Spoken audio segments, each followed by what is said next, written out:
Hey, good morning, everybody. And yes, I do mean good morning. And welcome to our weekly show. We call it Three Broke Guys Handicapping, where we review one of the top racing cars from around the United States. We will select a four-race sequence from that track and attempt to come to a consensus on a Pick Four ticket. Thank you for joining us. This week, we are headed back to the warm weather of sunny South Florida and Gulfstream Park. The Pick Four starts with race number 8. It finishes in race number 11. There's 2 stakes races in there, and they're all on the grass, at least for now. My name is Rich Sharp, and each week I'll be joined by my friends and racing analysts, Ray Torado, who joins us from Staten Island, New York. Ray, as I hear Joe coughing back there, we're 3,000 miles apart. You missed last week's broadcast, and somehow Joe and I managed to catch your cold. How are you doing, Ray? Oh, no. Yeah, we're all suffering here. We got some flu and a little bronchitis here. But you know what? We got snow today, so I think Acklick will be canceled.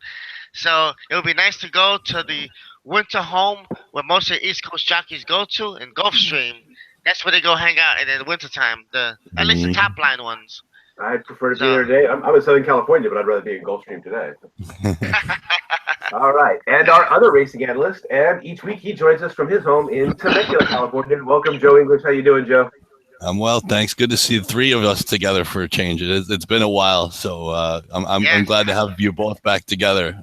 So I guess I'm doing okay, Rich. Like you said, battling the cold, but we'll get through it.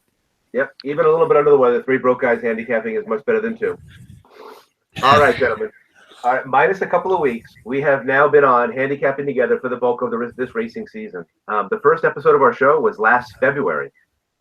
Three Broke Guys will break ground on season number 2 with next week's broadcast when we cover the traditional opening day at Santa Anita.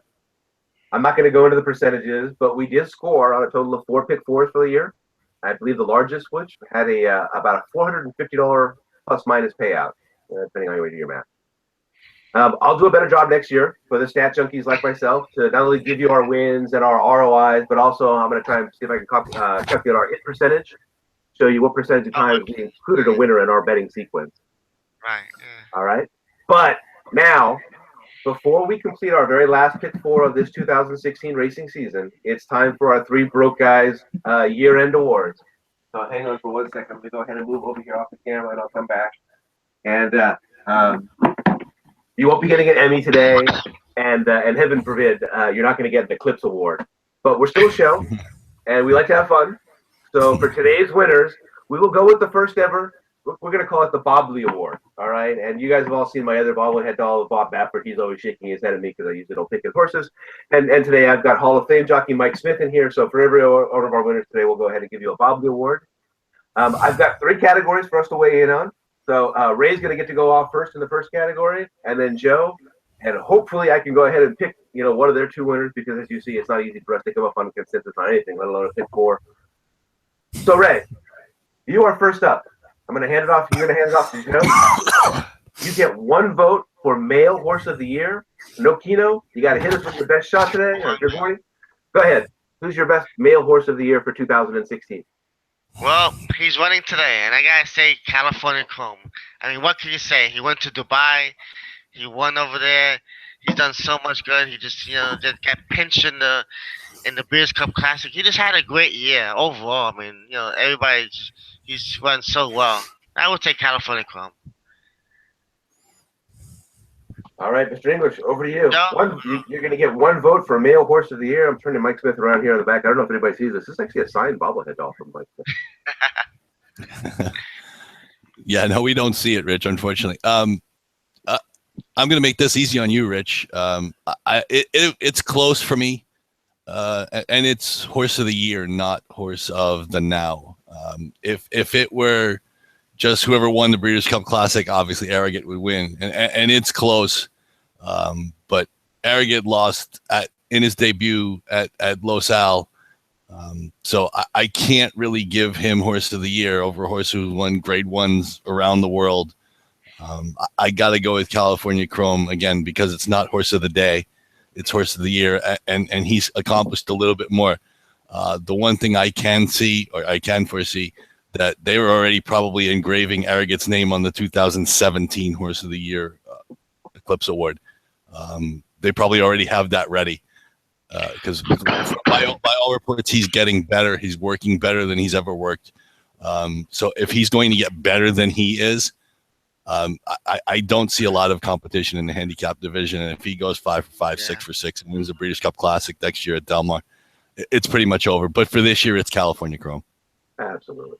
So, no argument here in the first one then. As everybody saw here, I'm actually wearing my sweatshirt, and Ray called it out. California Chrome's last race in California will be today at Los Alamitos. The first time he's ever run at his home track. So, all right. So California Chrome for horse race, horses or male horse of the year, and that gets our first bobbly here with Mike Smith.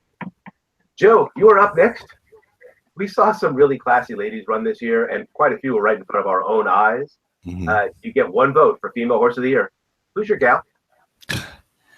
This is actually going to probably be a little controversial. I like Songbird actually over Beholder, even though Beholder beat her in the Breeders' Cup Distaff again. It's not the horse of the now. Beholder did happen to get beat at least twice this year, maybe 3 times. If I'm trying to recall if there was a third in there. I know she got beat at least twice by Stellar Wind at Del Mar and at Santa Anita. Songbird was just fantastic against the 3-year-olds. She just demolished everyone she faced, and basically she came within a nose or a bad bob from being 12 for 12 in her career and beating Beholder on the biggest day, on the biggest stage. So it's a narrow contest, but I would have to give it to Songbird.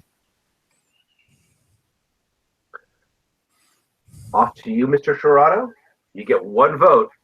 Who is your? We're in agreement. We're in agreement here. We're all in agreement. Songbird, and I mean, every race I saw at the top of the stretch, she's up by 5, 7, 9. I mean, she just demolished everybody, like Joe said. She had an incredible season, and the Breeders' Cup this time, no shame. Lost by a whisker, and you're talking about inches there. So, and Beholder was back in her game, stalked her, and she got her. But overall, Songbird was awesome. Yeah, I kind of love the camaraderie here. So the second Bobley here, and appropriately enough, actually, this Mike Smith doll is got on the back of it. This is the Zenyatta Mike Smith edition and things like that. So kind of appropriate here that the female horse of the year is going to indeed go to a horse that was undefeated right up until the very end, and that's got to be Songbird. And for anybody who might dispute it, for Joe and I, just about a year ago to this day, we got some photos of it and things like that. Joe and I were actually feeding carrots out of our hands to Beholder. So kind of a heartbreaker here to not pick her for this year. But we are going to go with Songbird as the female horse of the year. That's our second Bobley. Final question. We saw some fantastic races this year. I mean, we really did. And we actually saw them all together, and we bet on most of them. Ray, you only get one vote for race of the year, though. What was the most exciting race you saw all year? It's got to be a Breeders' Cup Distaff. I mean, that race had me on pins and needles down the stretch. That race, I mean, I had both horses in the multiple wagering, but I was just like back and forth, back and forth, back and forth. And it was just really nice. It was awesome. And, I was rooting for Beholder, honestly, because, it was paying out a little bit more. And, I got the change. But that was a great race. I have one other race because I was there, but the Preakness, I was there. So I'm very happy to see that race live. Joe? Right. Yeah, this great minds think alike thing's gone too far. Unfortunately, I didn't get to see the race live. I was at work. Unfortunately, I just started a new job, so I really didn't get a chance. I wanted to go, but I couldn't, and I didn't actually get to see it live. But I did watch it on replay, and it was fantastic. Top class fillies. The only thing I wish I could have seen was I wish Stellar Wind had broken well and been herself. And see maybe if there was a third that could have possibly even joined that duo up at the top. But again, great race. I got to mention that the Breeders' Cup Classic was awesome too. The way that Arrogant and California Chrome just distanced themselves from everybody else. So that was a close second for me. And third, I'm going to go with if I had a third choice, it'd be the race that we won that big pick 4 on, that $447 pick 4, and Spud Spivens, who had actually pre-entered against California Chrome, and I don't know is he running against California Chrome today. I'm not sure, but that would be my third choice. Yeah. Abs- A win is a great race to see. Yeah, for sure. Well, we might have to move this show to the mornings because apparently at dawn we've got some kind of a magical consensus that comes together. It was a tough one for me. And Joe touched on the two races. The Arrogant California Chrome Classic race, and I was going to ask you, Joe, if it flashed back to me as I watched that race, and I was in a hospital watching that race. It flashed Mhm. back to Shared Belief versus California Chrome in the San Pedro, I believe, the year before, when they were 4-year-olds. Watching Chrome getting caught down the stretch by a better horse than somebody and thinking about something as you know, I'm not used to seeing, and I didn't believe that I was Mhm. seeing it. But the best race that I saw all year, I was in that same darn hospital down there in Children's Hospital of Los Angeles. Joe, you know I'm one of the most excitable people when I watch horse racing, whether I'm live or on TV sometimes. Mhm. And that was one of the Mhm. few things all week that was able to get my energy up when suddenly the folder locked up with Songbird coming down that stretch. And that was one of the longest Mhm. stretches I've ever seen in my entire life. And I was screaming the entire way down the road. Mhm. Yeah, Was it it's heavyweight funny, match? Rich. I, as Heavyweight as matchup, as exactly. to reference your reference the other you were talking about Shared Belief and California Chrome, and I guess it was in the San Pasquale. The only difference was that Shared Belief got in front of California Chrome Dustin. pretty easily that day. And again, nothing against California Chrome, because Shared Belief obviously turned out to be really special, and his untimely death was terrible. But yeah, no, I mean it was similar in some regard, but yeah. So yeah, I could see why the flashback is relevant to you. All right, so our final bobblehead doll of the year for race of the year is the Breeders' Cup Distaff, the matchup between Beholder, who goes out as the queen as she should, dethroning the young princess Songbird. That was fun. All right. Okay, folks. Last week was the fairgrounds, and although we couldn't dial in that pick four, I still feel the need to point out that Joe English gave us the winner in the opening leg with Saints Van. It was a nice piece of handicapping for those of you who are with us, and with a simple win bet, I was able to offset all of my pick four losses for the day. So thank you very much, Joe. All right. Sure, All no right, problem. right on. Time for a brief He weather paid update. $3. It wasn't that big a deal. All right. Joe, I mean, you were pretty confident on him though, and so time for. No, yeah. Well, sometimes Formulator can unearth statistics that you wouldn't see elsewhere, which is really why I think it's at the forefront of handicapping technology. It's expensive and it's time consuming, but if you really want to and have the energy to dig deep into it, you can find stuff like that and make things a little bit easier on yourself. Time for a brief weather update from Hollandale Beach, Florida, which is where Gulfstream Park is, if anybody didn't know that. It appears to be the only place in the country that's topping 70 degrees Fahrenheit this weekend. Forecast calls for Saturday of a high of 82 with partly cloudy skies and a slight 20% chance of rain. Humidity is at 74%, so this sounds like a wonderful day for racing. A total of 11 stakes, 5 stakes on tap for Saturday. For today, we are focused on the pick four, beginning in race number 8 and concluding in race number 11. Gentlemen, the gates are locked and loaded, the outriders are clear, and the starter is ready to pop the gate. Let's get going. Race number 8. Okay. Approximate post time is 3:32 p.m. Eastern Time. It is the El Prado Stakes, going 7.5 furlongs on the turf. The purse is $100,000 for 3-year-olds and upwards. 8 starters, and your morning line favorite at 6-5 is in post number 1. It's a bit of a true turf veteran and a bit of a speedball for trainer Brian Lynch, who goes by the name of Heart to Heart. Ray, no pressure, but Joe gave us a single right out of the chute last week while you were on the show. So who do you like in the Prado, or the El Prado, if you want to be technical about it? Well, Ted, this sequence is very, very difficult. I've gone deep in most of the legs. Here I'm going 4 deep, but we have a 65 shot. I mean, I'm going to include him. My top choice would be Heart to Heart. He's like a wind machine, 10 out of 24. He's got speed from the rail, and he shortens up to the 7.5 furlongs. He's getting some class relief, and also Le Bruce won on him quite often, like 2 or 3 in a row this year. So he'll be my top choice, but if he collapses, like sometimes these tough races do happen, and he fall down the stretch. I was looking at long shots here, flat line number 5. Looking for price here. I think he can see a nice trip in the mid pack, and definitely Joe Bravo's an upgrade on the turf. He's won some good races on turf, like Mike did. and Charles Dickey. They ship well. And also number two, security risk for the Phipps. They're coming from New York, and he's stepping up.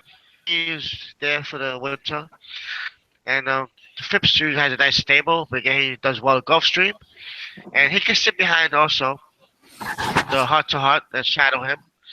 So those two probably make a move early and try and catch him. Depends on the pace. Um, Also for my quartet, number six, go around. He's 4-1. He shorts up. He can track the leaders. It's gonna be. I think this race gonna be like a crowded mid pack. There's gonna be a lot of horses stalking, and if Hard Talk gets a good pace, he might go all the way. Mark Castellano's always dangerous at Gulfstream, and go around should have a good race also. So those would be my picks: the 1, the 5, the 2, and the 6. All right, Joe. What's your opinion on the El Prado 6? I would just go with it. It should be for all gray horses, actually. El Prado's gray, right? I'd have to go I back. think so. Maybe. I'm not sure. Yeah. Yeah. To me, I would just go with an exacta here, and the 6 go around would be my top choice. Okay. Billy Mott and Castellano, obviously good connections.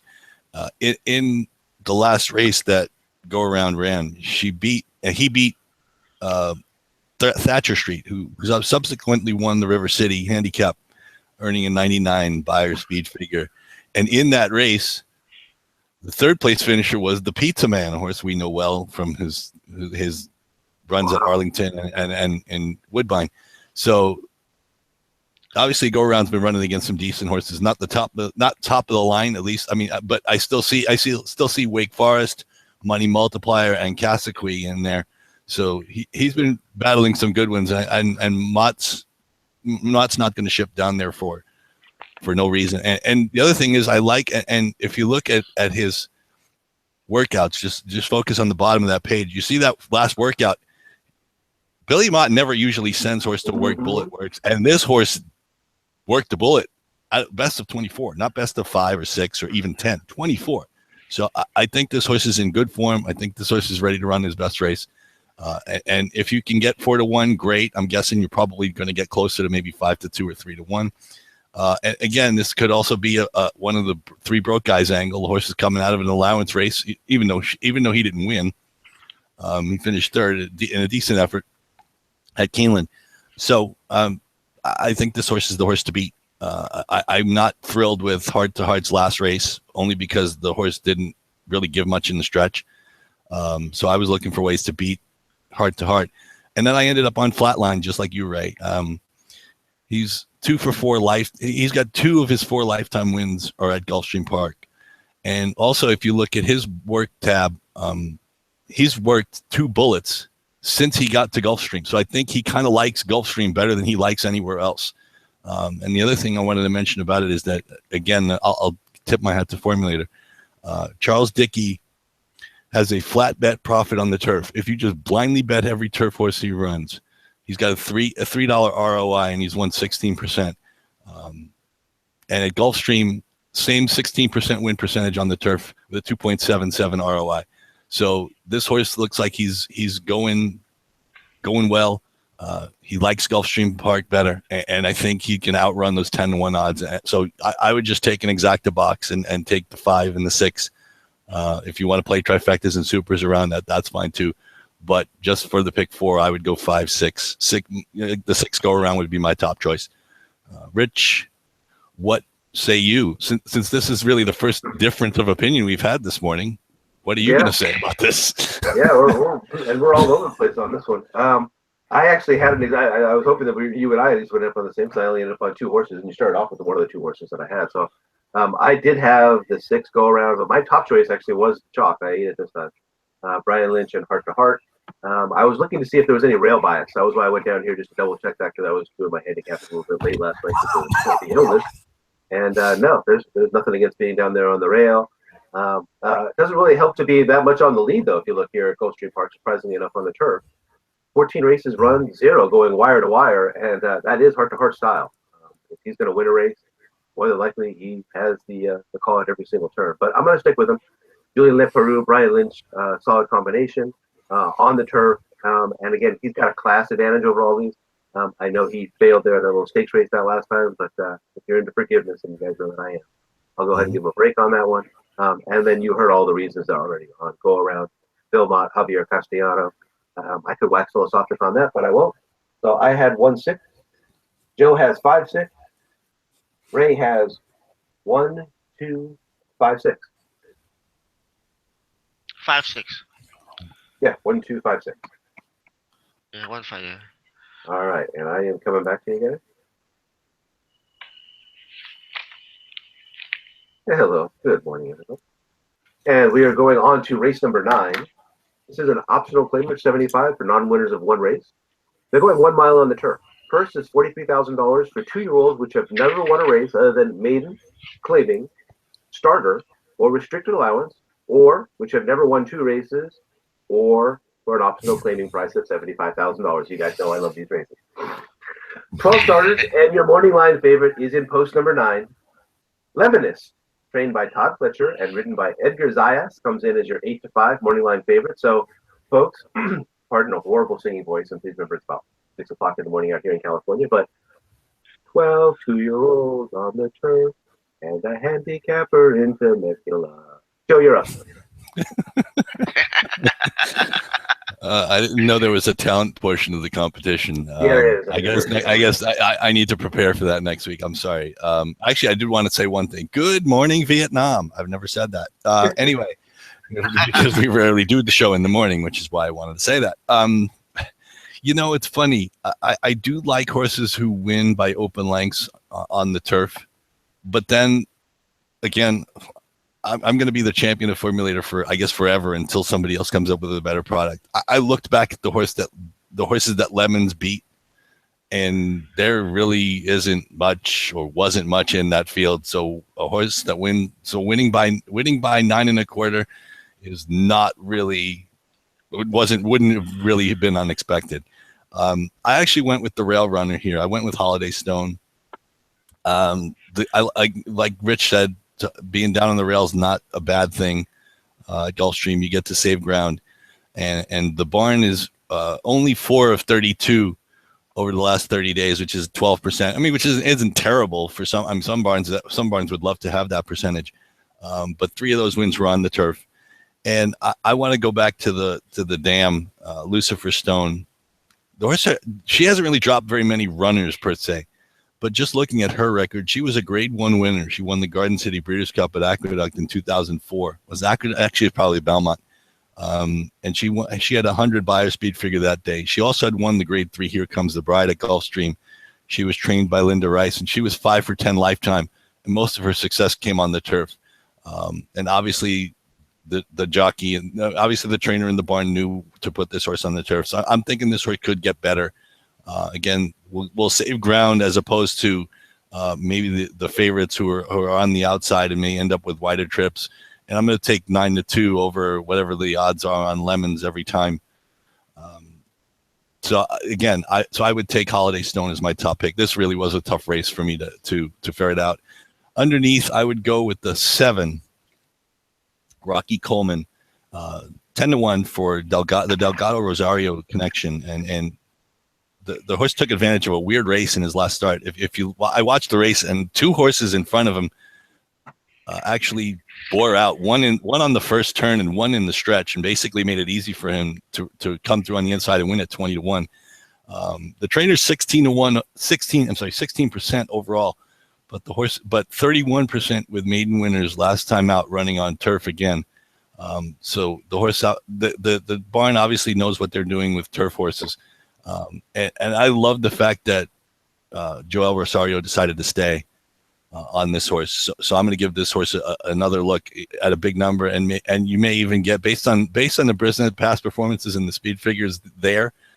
You might get a decent price. You might get 10-12-1. So I wouldn't necessarily throw this horse out of the ticket.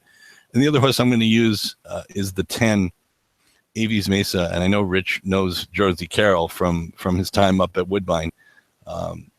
And this horse, Tiz a Slam, the horse that this horse got beat by, finished 4th in the Summer Stakes that was won earlier this summer by Good Samaritan, who ended up finishing second in the Breeders' Cup Juvenile Turf. And I don't think I watched the race, and I don't think the margin was 3 1/4. I thought it was closer to 2.5. The jockey trainer combination is 20% with a 2.01 ROI, so they're beating the takeout over the last 5 years. And he's got two bullet drills at Palm Meadows. The only problem I have with this horse is the horse is facing a wide run from that 10 hole.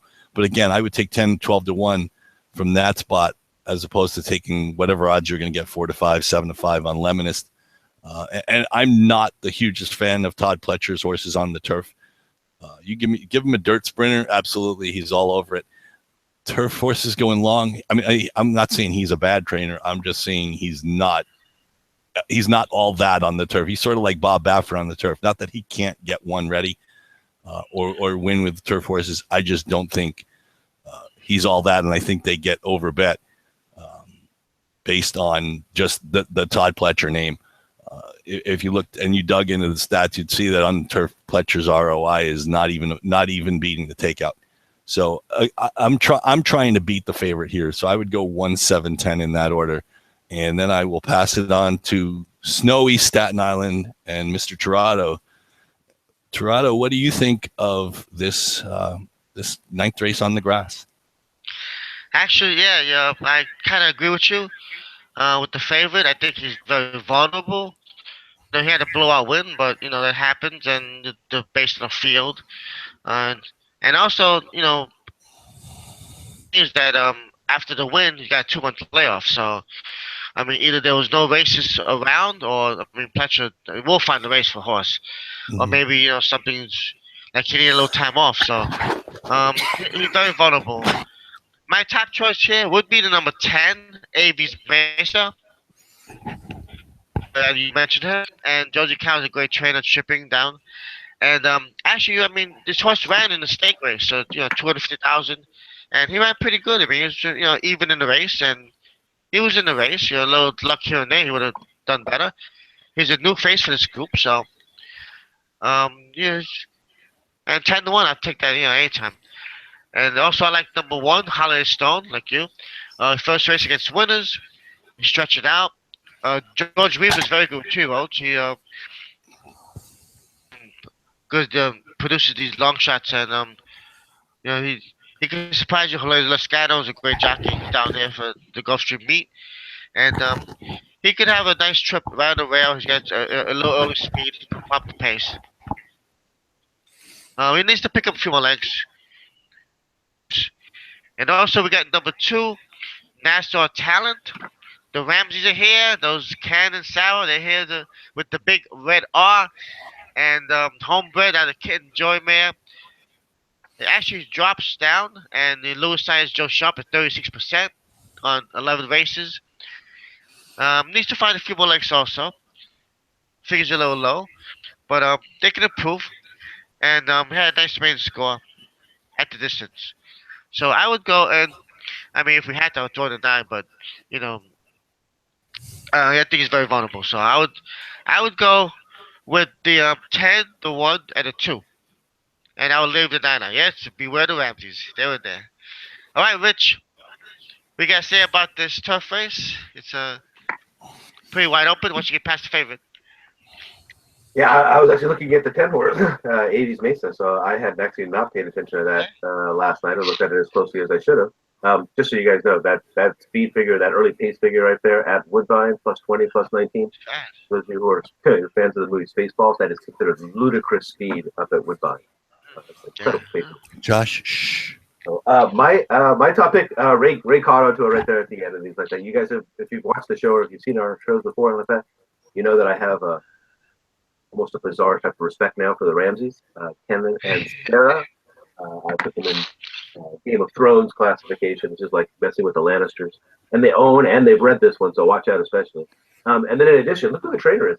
It's my brother, my buddy, Joe Sharp. He's got Luis Saez on. And once again, if you look at that last race over here at Keeneland, as we've all talked about, really one of the toughest racetracks in America.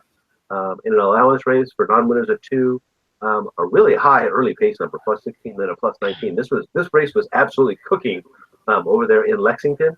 And if you look, this is what I love to see in these kinds of races: is a horse who's got a 4, but really just right off the lead all the way around, and then he didn't give up. He didn't really toss the bit in. This was the horse that actually kept coming. Again, Joe's talking about the margin, 3 1/4 lengths. But if you look over here, he also had some traffic, so he's cut off. He had no room there in that last 1/4 mile in a 9-horse race at Keeneland, in a horse that's owned and bred by Ken and Sarah Ramsey. I do like Luis Saez as a jockey. Him and Joe Sharp have a little bit of a connection together there. So you see, as a trainer-jockey combination, they are 36% together. The horse is dropping in class today. Joe Sharp, again, my fictional brother, not my real brother, by the way, folks, is a rather good jockey when it comes to. Yeah, I know. Maybe I would. Our show would be somewhere else. The only thing that I was a little bit concerned about is these races are really not for the early speed types. You do not want to come up from off the pace in a 2-turn race there at Gulfstream. So, but I did settle on the 2 because I could not toss out Fletcher's horse. I didn't know what that freakish pace was. I backed him up with a 9. So I went 2/9. I believe Joe has got the 1, the 7, and the 10. And Ray has the 1, the 2, or actually, Ray's top pick was the 10 with the 1 and the 2. Right. All right. Correct. I am coming back to you.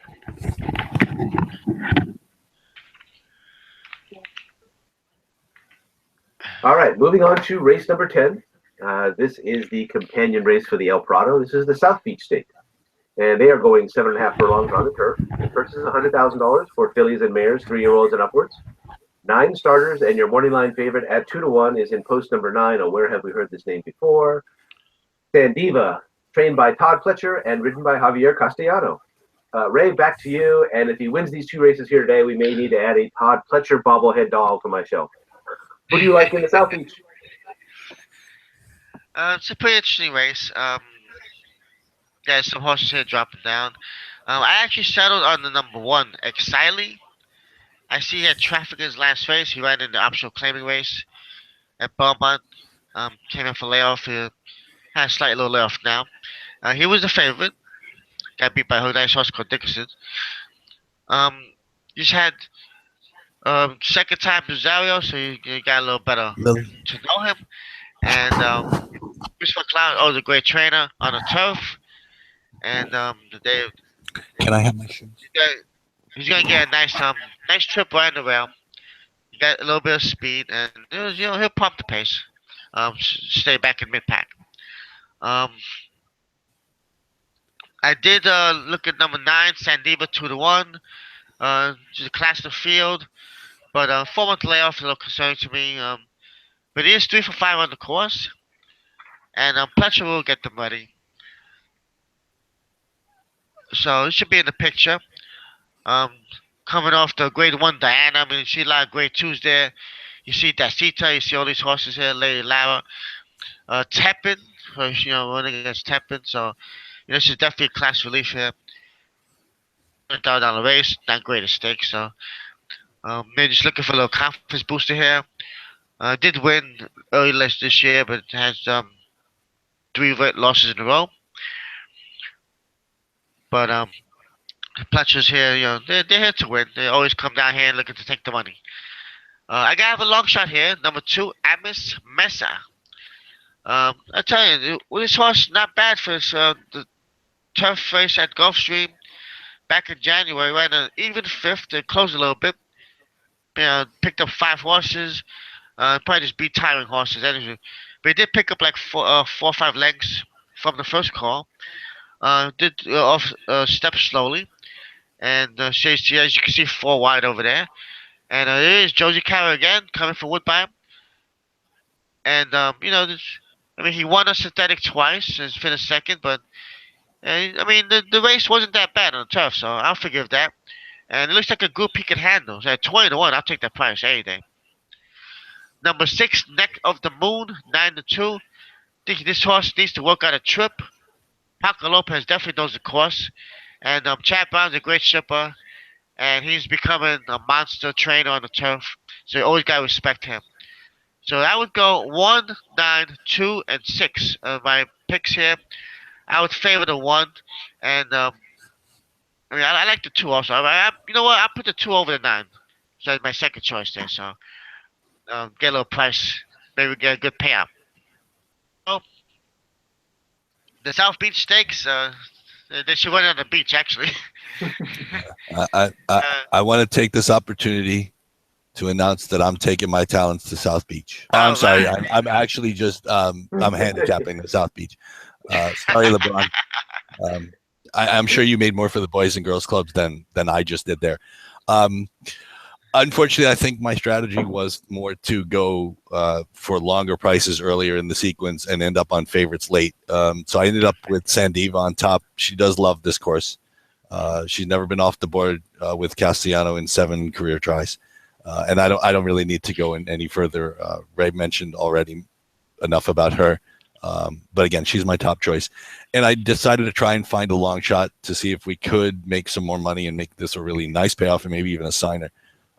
So I ended up with the 3, Cali 37. Of course, being in California, I have to have Cali in the name somehow. This is 12-1 on the morning line. Joe Orsino is a Jersey-based trainer, and of course, everybody knows Joe Bravo's nickname is Jersey Joe Bravo. So these guys know each other from the Monmouth and Meadowlands days. The horse has 2 wire-to-wire wins at this meet earlier in the year, including a stakes race. And I'm willing to toss that last race. The horse did not break well, and my guess is it probably was more a prep for this race, even though the horse has run decently at 5 furlongs before. I'm thinking this was more a setup for today. The only thing I'm struggling with is it's possible, based on the presence of the 4 Midnight Miley, that the 3 isn't going to be able to get an easy lead. Will the horse be able to sit off the pace? It's possible. But again, I'm really stretching here. This was a difficult race for me. I couldn't really find anything I could sink my teeth into other than Sandiva. So I would go 9-3 here. It's going to be simple for me. I'm not going to try a Keno ticket. There are other talented fillies in here. Obviously, Tuta Paesi is talented as well, and it wouldn't shock me to see her win. But again, just 9-3 for me. So, Rich, what is your opinion of the South Beach? The irony is that we had all that good harmony going for those awards this morning, and then we, flipped it over here for the pick 4. So I'm on the exact opposite page. As you saw, I was eating a bit of chalk earlier this morning. I guess I'm, getting my calcium in a little bit early out here on the West Coast. And then I turned around, and here we go with the favorite, which is Sandiva. She's classy. She's been in all kinds of races. She's got experience here at Gulfstream Park. It's Fletcher. It's Castellano. It would seem like everything is leading up to it, except for the fact that she's 0 for 9 at this unusual 7.5 furlong distance, and that's enough for me. That's I'm good enough to go ahead and take my stand against the favorite based on the fact that you're 0 for 9. And I didn't go very deep. I didn't try and swing for the fences either to try and get in there, and I didn't go for big prices. Joe already caught one of the horses, so I thought Bill Mott, John Velasquez, Tutti Paesi was worth a shot. An off the pace type has had a little bit of a freshening, a bit away from the track now. Velasquez and Mott 20% together. Mott's a 20% chipper. Johnny V's actually been kind of hot these last few days with that, so he's been kind of in his zone. And the horse does have a win here at this distance and has got 2 wins here at Gulfstream Park. So Tutti Paesi would be my top pick. I'm going with the second choice. I'm tossing the favorite, going all the way down to the second choice. Look at me getting all risky this morning. And my second choice was also already talked about. You guys know I've got a little bit of a man crush on Chad Brown. Paco Lopez, Dr. Kevorkian, one of my favorite jockeys. And this is a closer.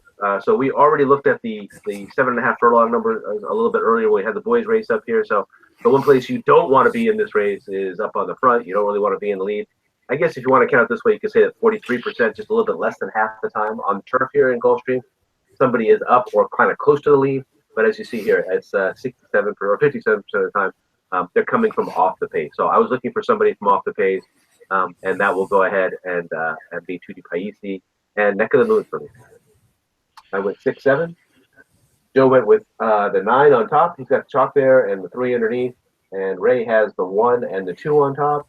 I believe he's got the 9 underneath. I think he's got the 6 in there as well. Yeah. All right. 12 in there. Keno.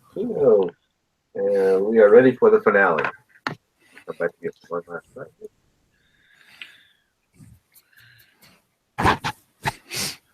All right, race number 11, maiden special weight, 42K. They're going 5 furlongs on the turf. It's for maiden fillies, 2-year-olds only. Purse is $42,000. 12 Okay. starters, and your morning line favorite starts from post number 10. Love and Lemons, trained by Troy Weismer and ridden by Luis Saez, is 3-1 on the morning line. Okay, Joe, this is the last pick 4 of the 2016 racing season. Next week is the traditional opening day of the racing season. So send the 3 broke guys out on a winning note. Who do you like in the finale in the Gulfstream? Love to. I think I tipped my hand last race when I mentioned the strategy was to go deep early with long shots and avoid the favorites early and come back with favorites late. Well, at least that's the way it shook out. I'm on the favorite here. Love and Lemons is the best of the experienced runners. I'm not excited about the Barnes percentage, only winning at 4%.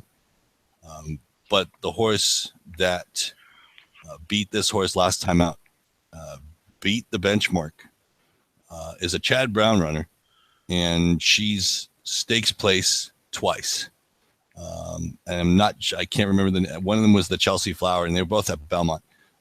So the horse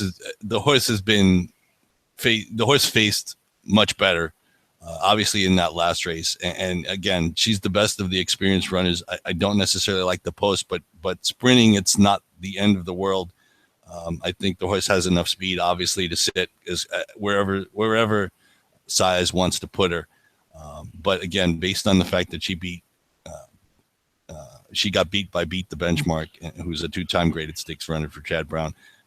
I just couldn't go past her, and I was searching Formulator for some kind of angle, for some kind of long shot, and I really couldn't find anything. I couldn't find any of the horses that who had run against anything even close to Beat the Benchmark. So I'm just gonna go with the 10 here, not go very deep at all. Hopefully single at the end, and let's hopefully we get deep and we get to the point where we're at this spot and we have the 10 on the ticket, and this one gets us home. Again, not much of an angle other than she's faced better than anybody else has faced, and I didn't see any of the first timers.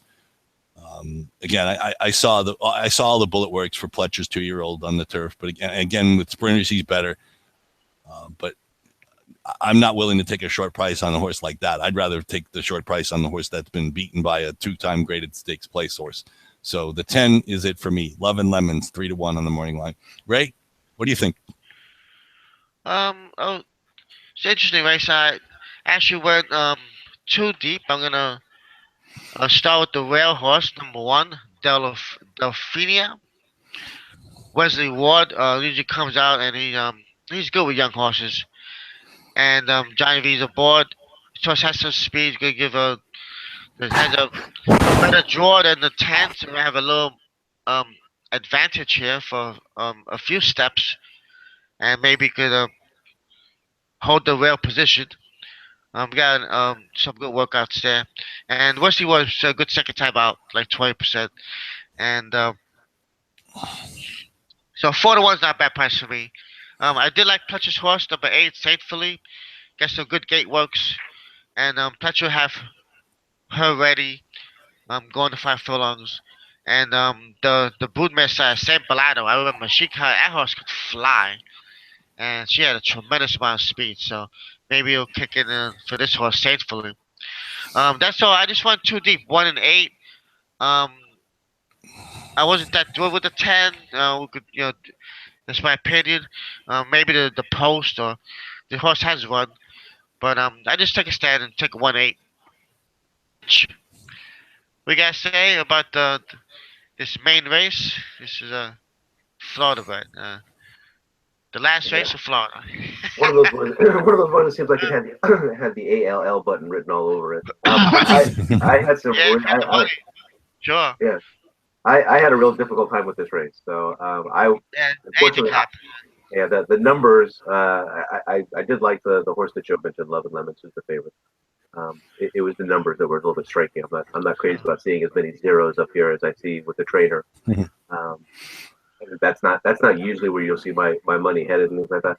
But I did not see a whole lot of directions here to go with. I mean, you could go with the familiar slew that we've had on the show quite a few times. Don't split your kings, don't split your Pletchers. You got a pair of them who are in here. You could throw those two in there if you wanted. I liked Slew of Monkey. I like the Bill Mott runner, even though I have no idea who this rider is. Again, it's not a big one for me when I don't know exactly who my rider is with that. But I did notice that this horse was able to fly out of the gate here in the opening race. It looks like Bill was looking for the race and decided to go on the dirt there at Belmont. The horse has got some talent, and this horse has some early speed. And this is a 5 furlong race on the turf. And that being what it is, that was where Rich ended up, unfortunately, was on the 5. I could not go away from the favorite in the end, I guess. So I decided to use Love and Lemons, and I'll leave the 2 clutchers out, saying that he's not all that good when it comes to first-time starters on the turf. So I don't want Todd Pletcher, tweeting me or anything else saying I'm not all that good.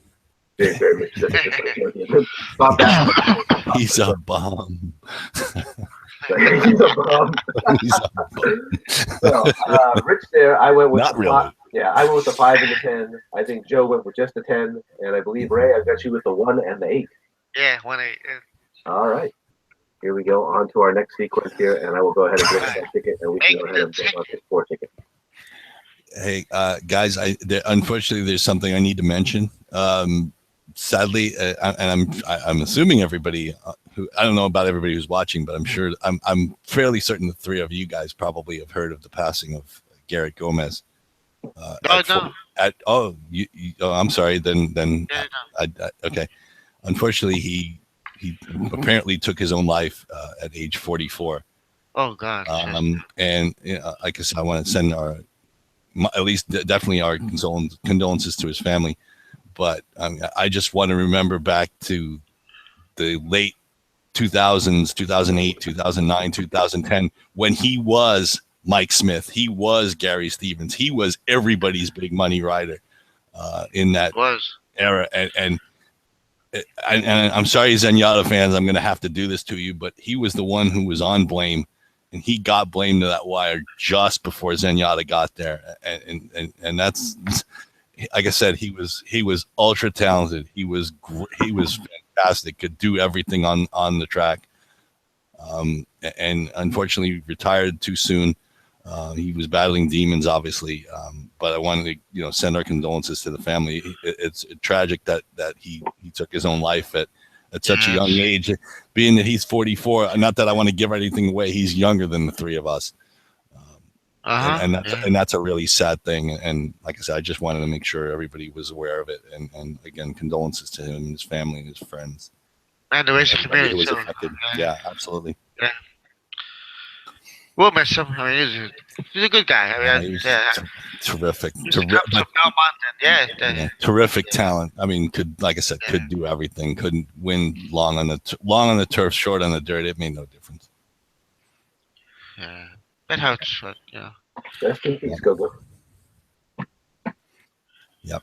Well, on to happier things. Unfortunately, life for us and the racing game still goes on, so we're here trying to hit this big 4.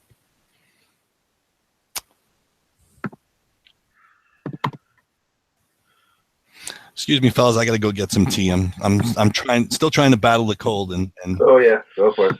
Yeah, I'll be right back. Yeah, I can hear you worse than me, I think, Ray. Hold on. Oh yeah.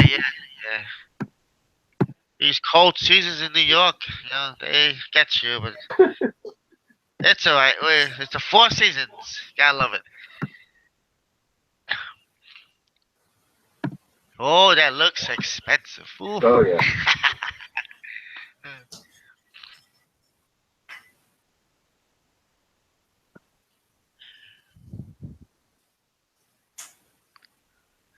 $16.80. Can you still hear me, Ray? $3.20. Hey, Ray, $1.60. Yeah. Oh, okay. That's $1.60. Yeah, 4 times 4 times 5 times 4 is way too expensive. $3.20. Yeah. Let's see if we've got any consensus here. The 1, the 5, and the 6 look here. All 3 of us tickets. The 1 is on Ray's ticket. The 1 is on Rich's ticket. The 5 and the 6. Yeah, so it's Yeah, the 2 can come out. All right, fellas. I'm sorry. I was the only one. I'm sorry. What did I miss?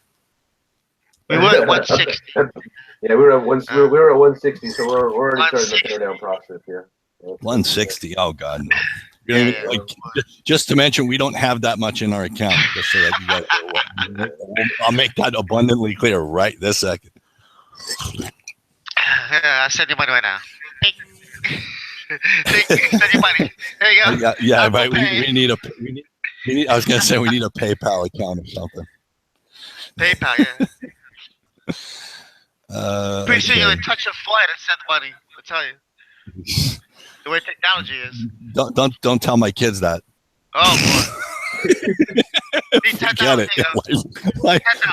Life will be over as I know it.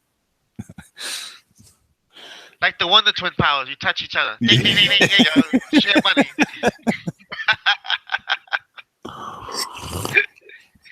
Okay, for everybody out there who may not know who the Wonder Twins were. Oh God, Super Friends. Yeah. It was Google Super Friends. Was it the 80s? I want to say the late 70s, early 80s, somewhere around there. Yeah. And 80% they're shaped of an iceberg. I don't know why. Oh man. We digress, but we have to have some fun here. Yeah, of course. I mean. Okay. So how deep are we here? I'm tearing down. I'm going down to our consensus. Okay. 339. All right. 18 and 72. 3 by 36. 3 by 3 by 2. Well, just 3 that by was 3 what? by 4. 36.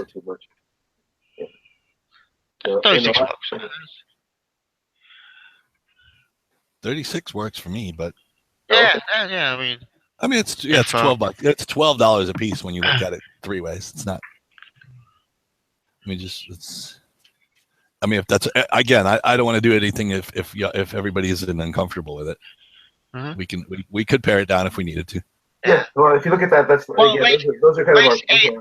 I like race 8, 156. That's good coverage.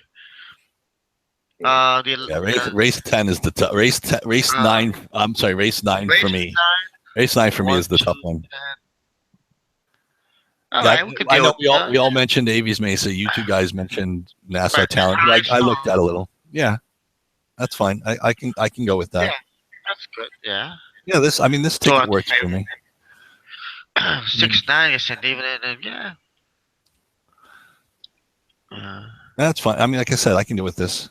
36. 5, 8, 10, 11, 1, 5. Okay. 6. Okay. 1, 2, 10. 6, 9. With 1, 5, 8, 10. Everybody comfortable with that? Yeah, looks good to me. And for those of you who are watching out there, Joe just called it out for you. We've got 156 with 1, 2, 10 with 6, 9 with 1, 5, 8, 10. And that information will be coming out on Three Broke Guys Handicapping via our Twitter feed here very shortly. Yay. All right, I'm going back to everybody.